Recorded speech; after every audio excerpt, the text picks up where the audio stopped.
On September 11th, 2001, the deadliest terrorist attack in world history was committed on our soil, against our people, taking the lives of 2,977 innocent Americans. In response, our elected officials, Republican and Democrat, fulfilled the will of the American people by sending our military to seek a reckoning in the global war on terror. All the while, our first responders and law enforcement continued to protect us at home. 2 decades and 3 presidents later, the war continues. For many, they gave their lives to protect the American people. For others, there was another price for that reckoning.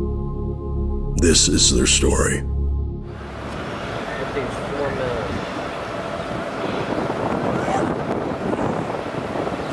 You mean, boy?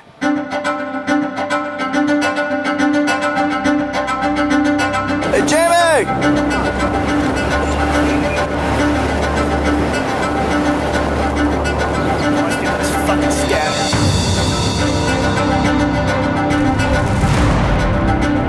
These acts of mass murder were intended to frighten our nation into chaos and retreat.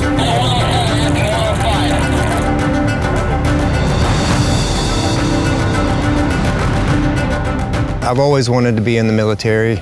My grandfather was a World War II vet. My uncle was a 3-tour Vietnam vet. It was just always the thing that I wanted to do. And in the military, that's where I found my spot.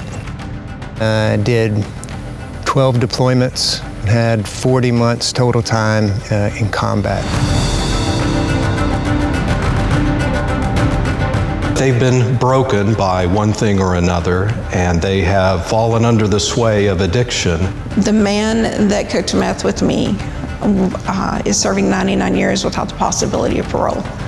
And what he got for that was my freedom, and my legal history doesn't exist. There's a real deep connection to our addicts and alcoholics out here for me. He'd been out for about 3 days, drinking, hadn't been home. He was laying on the couch, and I said, "That's it, I'm done. You either go to rehab tonight or I'm divorcing you." That was the lifeline that I needed.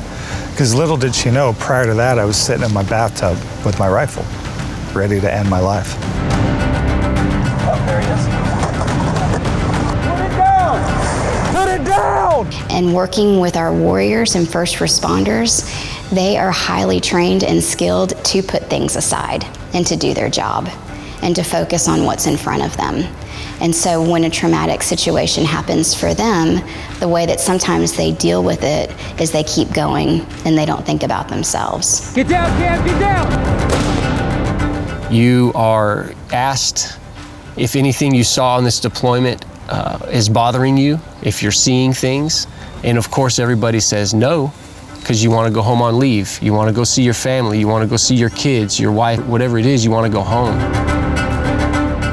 Nobody's talking about traumatic brain injury. Everybody's just kind of getting blown up. Everybody I knew had been blown up. So, but what it did is it broke something, in my head.